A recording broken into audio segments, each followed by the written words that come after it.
Alright, hi guys, how's it going? This is Jorasar and I'm here to talk to you about a BattleNet game played between two European superstars at the moment. Very excited to be able to cast this and find this replay actually. In the bottom right corner, as spawning as the green Protoss, we have Team mousesport's MaNa, and spawning as the blue Zerg in the bottom left corner is none other than Team Acer's Nerchio. Now both of these guys have been incredibly strong on the European server lately and have obviously been invited to BlizzCon's invitationals, and they've won so much prize money between them, participating in a whole bunch of events. Everything is just going really well for these guys at the moment. They're both at the top of their game, and this just happens to be a chance meeting between the two players on BattleNet.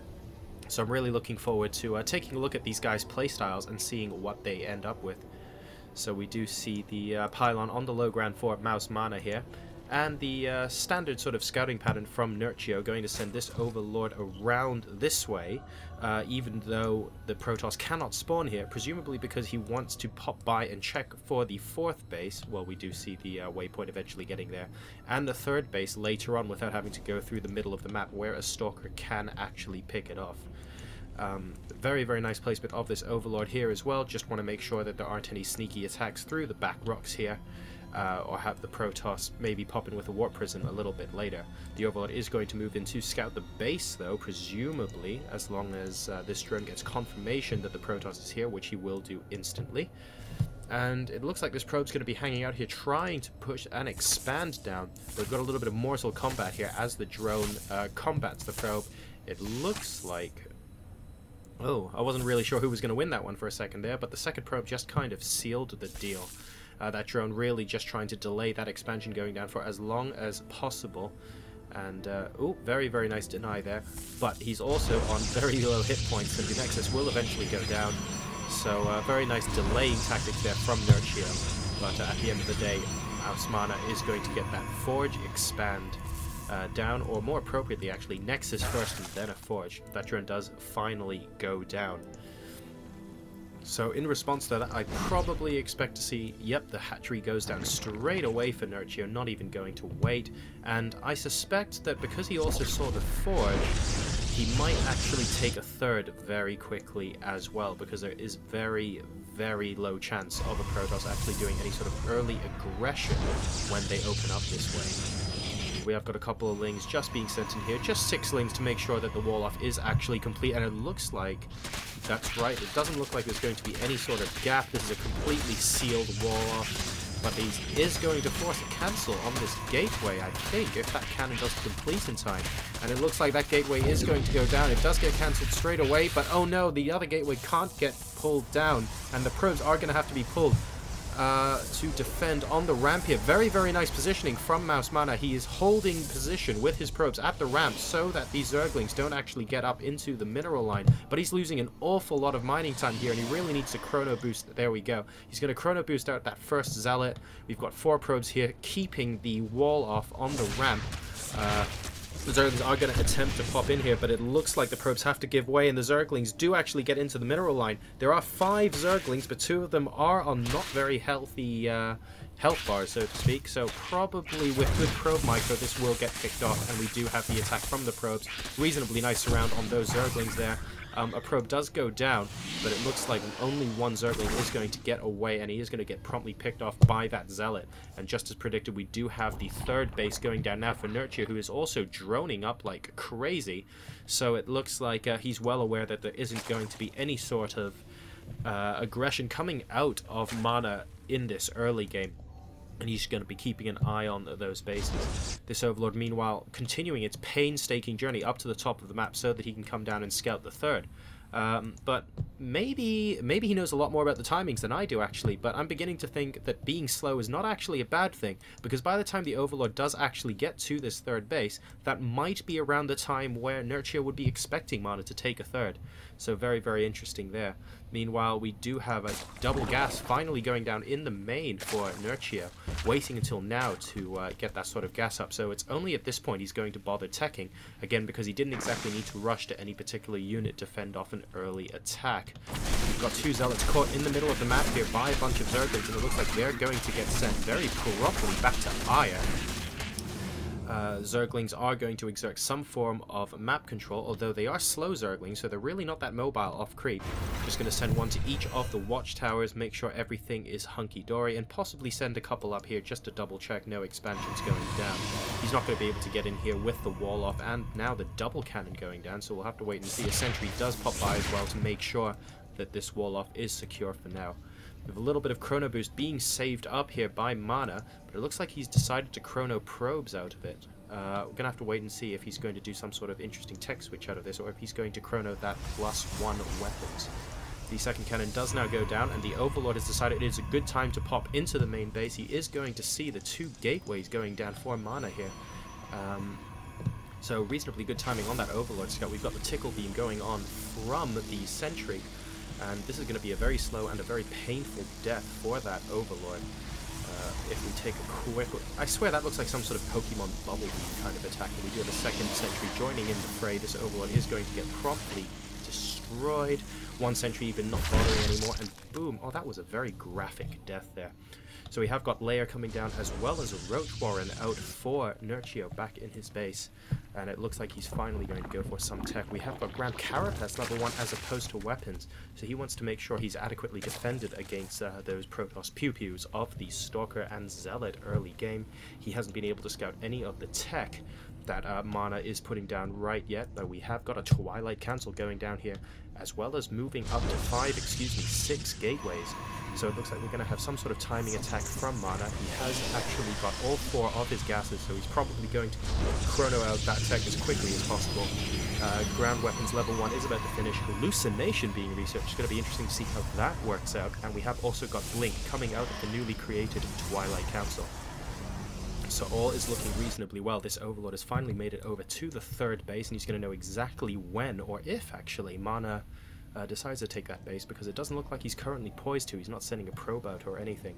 And Nerchio has decided it's time to exert a little bit of pressure on MaNa with these Zerglings, and he's going to poke in here just to make sure nothing untoward is happening. If we take a look at this wall off, we've got a large number of sentries and a Zealot, so it looks like everything's going to be okay, but MaNa is also using this opportunity to move out a little bit of his own. Nerchio knows about it because he did put a Zergling at the front there, and these Zerglings are going to catch his army incredibly off guard. The force fields do go down, they're reasonably good, but some Zerglings did get on the inside of those force fields, and oh no, it looks like this entire army of MaNa is going to get picked off.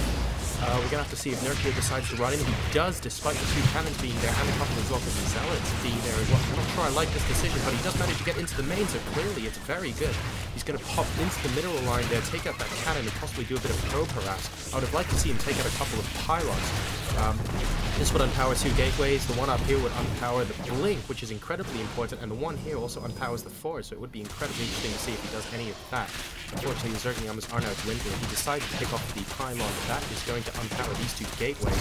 Very, very nice harass here from Nerchio, but I can't help think that he really should have picked off one of these 2 pylons, but it looks like he's not going to be able to do so.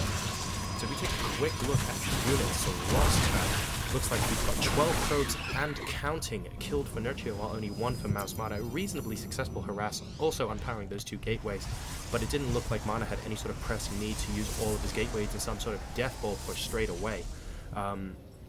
But we will see the pylons get put back down, and we are still going to see MaNa push out from his base. The supplies now, Nerchio is actually over 50 supply ahead. That was an incredibly useful push that he did with those Zerglings. That run by actually did a lot more damage than I thought it would, and it probably just threw MaNa a little bit off of his macro.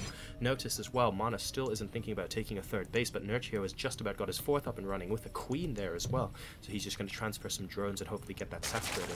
I'd like to see a little bit more creep spread from Nerchio here, just to connect the bases in case MaNa does a little bit of starport play, or if he's going to blink stalkers up onto the high ground. but it doesn't look like that's going to be necessary because we don't actually see a starport coming out from MaNa, and Nerchio did actually also see the Twilight Council now that I think about it. So the most he's going to be worried about are Blink Stalkers, and getting a queen directly to and from bases is less important for Blink Stalkers than it is for units that, for example, get air. Now we have got MaNa attempting to take this third, and this very, very exposed forward expansion that's going to be promptly taken out by Nerchio with a massive rogue tech switch here. They don't have +1 weapons, but they have got +1 armor, which is definitely going to help against those ranged attacks, especially at this choke point where the Zealots can't quite get to them. So maybe that was a tactical decision based on the kind of places where Nerchio wants to engage his army against MaNa here. And we do have MaNa pushing out. Blink is now done, so he's going to be able to use some of that Blink micro. A couple of decent blinks, a couple of stalkers unfortunately getting caught out of play, but otherwise reasonable blinks there. And both armies are just going to retreat right here. The problem is Nerchio is on 4 bases and MaNa is on 2, so MaNa really does have to do something.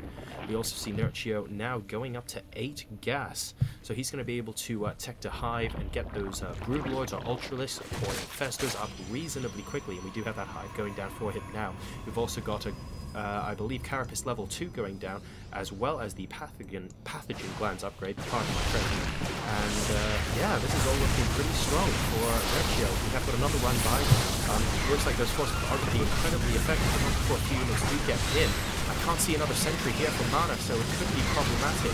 Because once these force fields expire, all these roaches are just going to be able to waltz into the base, but no, the stalkers are going to be a little bit too much, and Nerchio is going to get pushed back. MaNa doing an incredibly good job of just holding up against this vast army of Nerchio, but unfortunately the supplies and the 4-base versus 2-base economy are just going to tell at the end here. That probe does get taken out, who was going to drop an expansion here. Nerchio is absolutely not. The creep is getting ever closer into the middle of the map, and we do see Nerchio simply camped out outside MaNa's base, waiting to max out, getting ready for a little bit more reinforcement from his army. He has got 50 Zerglings incoming to reinforce these roaches, and it looks like he's decided now is the time, or no, actually, he realized that's a mistake. He's waiting for the Zerglings to come in. The Zerglings do actually pop out now. We have also got the Mucilus coming in from the south.